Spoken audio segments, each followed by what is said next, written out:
Have you ever looked around and wondered why some people seem to just, sail through huge challenges, totally calm, while others kind of crumble at the smallest thing? What is that difference? That's what we're going to try and unpack today in this deep dive. Yeah, and we've got an amazing guide for this. It's David Goggins' book, Can't Hurt Me, Master Your Mind, Defy the Odds.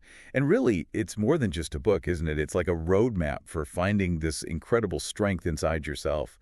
Think of it like one of those intense movies, where the hero gets knocked down again and again, but just keeps getting back up, maybe even stronger. Right. You watch that and think, wow, if he can do that. Exactly.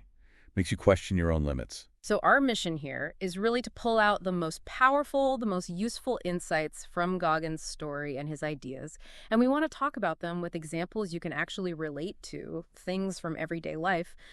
The goal isn't just to hear about Goggins, it's to really get how you can use these ideas to, master your own mind, like the title says. Okay, so let's set the scene. David Goggins himself. He's kind of like a real-life Rocky Balboa figure, wouldn't you say? That's a good way to put it. He wasn't born a superhero. Not at all. His strength, his toughness, it was hammered out through some really, really tough times. It shows that greatness isn't always handed to you. Sometimes you got to earn it the hard way. And his early life was, it was brutal. Oh, absolutely brutal. We're talking deep poverty, really terrifying domestic violence, and just constant racism. He talks about his father in a way that sounds like a real villain figure, someone who made him feel incredibly scared and small. Goggins himself said he saw himself as weak back then, totally defeated. He basically was fear. That's heavy stuff. But, think about this maybe on a smaller scale. We've all seen it, right? Someone at work gets a really harsh dressing down from the boss, and you expect them to be crushed. But then they walk in the next day, and they're not just, okay, they've got this fire, this new energy. Yeah, I know what you mean. Goggins' story is like that, just amplified like crazy. He hit this point, this absolute bottom, and made a decision. He decided, nope, I'm writing my own story now. That moment, that internal shift, that's really where the whole can't hurt me thing began. He went from being a victim to being the one in charge. So how does he actually turn that massive personal change into something we can use? He starts with maybe his most famous idea, the 40% rule. Ah, yes. The 40% rule. It sounds simple, but man, it's tough. The basic idea is this. When your mind is screaming at you, I'm done, I'm exhausted, I can't possibly do any more. Yeah. Goggins says you've probably only used about 40% of what you're actually capable of. 40%? That seems low. Why do we stop so early then? Well, that's the fascinating part, isn't it? Our brains are wired for efficiency, for survival. They want to conserve energy. So they send out these warning signals, fatigue, pain, discomfort, way before our bodies are truly at their physical limit. Goggins is basically saying, recognize that signal for what it is often. It's a bluff from your brain. A bluff? Yeah, like your brain's trying to trick you into staying safe and comfortable. He teaches you to consciously push past that first wave of I quit. Think about it like at the gym. You're doing push-ups. You hit 10, your arms are burning, your brain's yelling, stop. Yeah, happens every time. Right. But if someone, like a trainer, is right there pushing you, saying, give me 5 more, somehow you often find those 5 more reps. Or, you're pulling an all-nighter for a deadline. It's 2 a.m. Everything in you wants to just crash. Yeah. That's your comfort mechanism. The 40% rule says, okay, acknowledge the feeling, but push a little further. And often that's when you find a second wind and get it done. Okay, that makes sense. And then he talks about something else, the calloused mind. That one really stuck with me. Oh yeah, the calloused mind. It's a great analogy. Just like working with your hand builds up tough skin, calluses, Goggins argues that facing pain, difficulty, and discomfort builds up mental toughness. It calluses your mind. So you become more resilient. Exactly. It's not about enjoying pain, let's be clear. It's about using it. He saw all the awful stuff he went through, the poverty, the abuse, feeling weak, not as things that defined him, but as things that could forge him, like fuel for the fire. They were the things that, instead of breaking him, actually built this incredibly strong mind. So how would that work, say, in a normal person's life? Like if you lose your job? Great example. Losing a job feels devastating, right?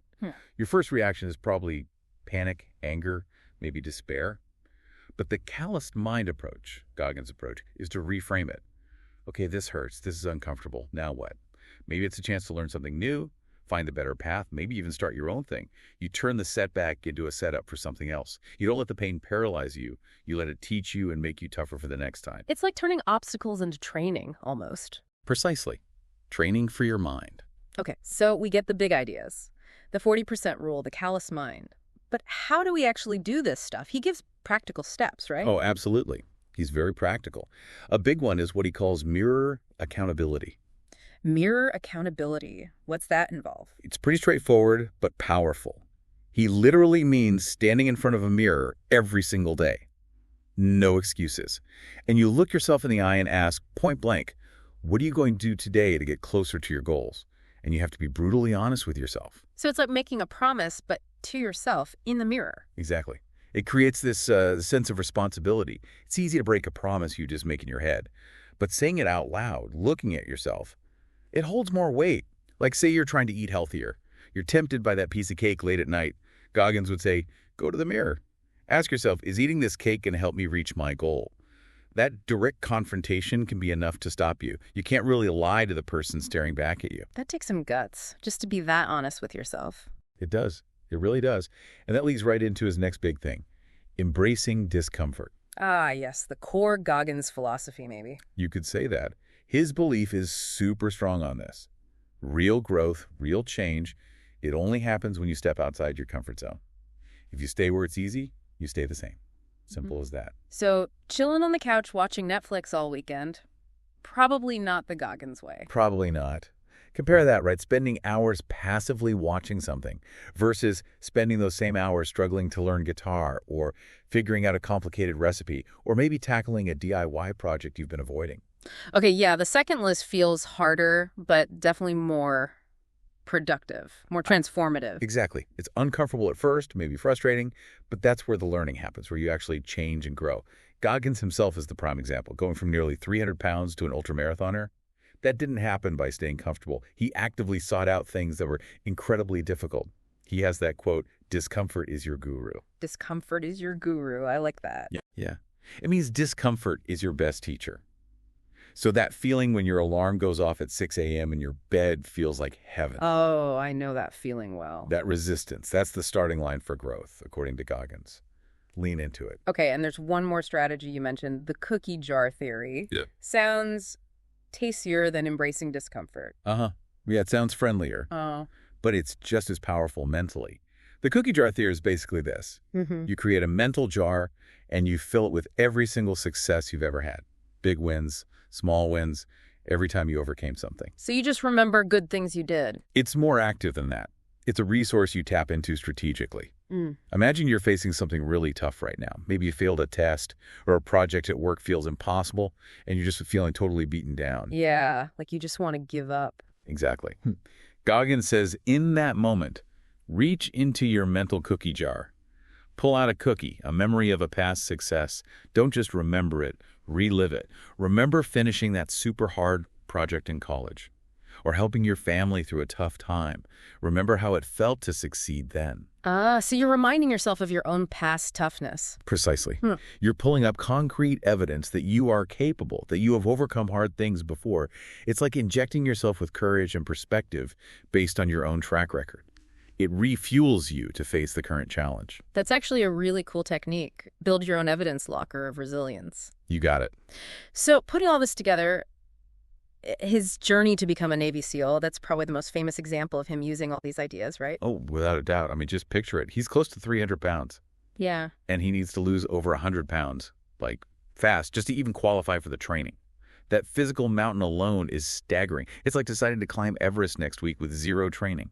Seems impossible. Right. But here's the key thing Goggins emphasizes. The real war wasn't just with the weight, it was in his head. He talks about training his mind just as hard, maybe harder, than his body. Waking up at 4 a.m. wasn't just about running. It was about winning the first battle of the day against that voice telling him to stay in bed. The voice wanting comfort. Exactly. He used the mirror accountability. He embraced the extreme discomfort of the training. He definitely dipped into his cookie jar, recalling past hurdles he'd cleared. It's like lifting weights, you know. The first time, a certain weight feels impossibly heavy. Your mind screams, no way! But you keep at it consistently, and eventually that same weight feels manageable.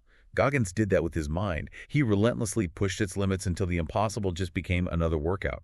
He fundamentally changed his brain's tolerance for hardship. Wow. So, okay, for someone listening right now who maybe isn't planning on becoming a Navy SEAL, how can they start applying this? What are some practical first steps? Great question. It starts small. First, forget the giant leaps. Aim for small, consistent goals.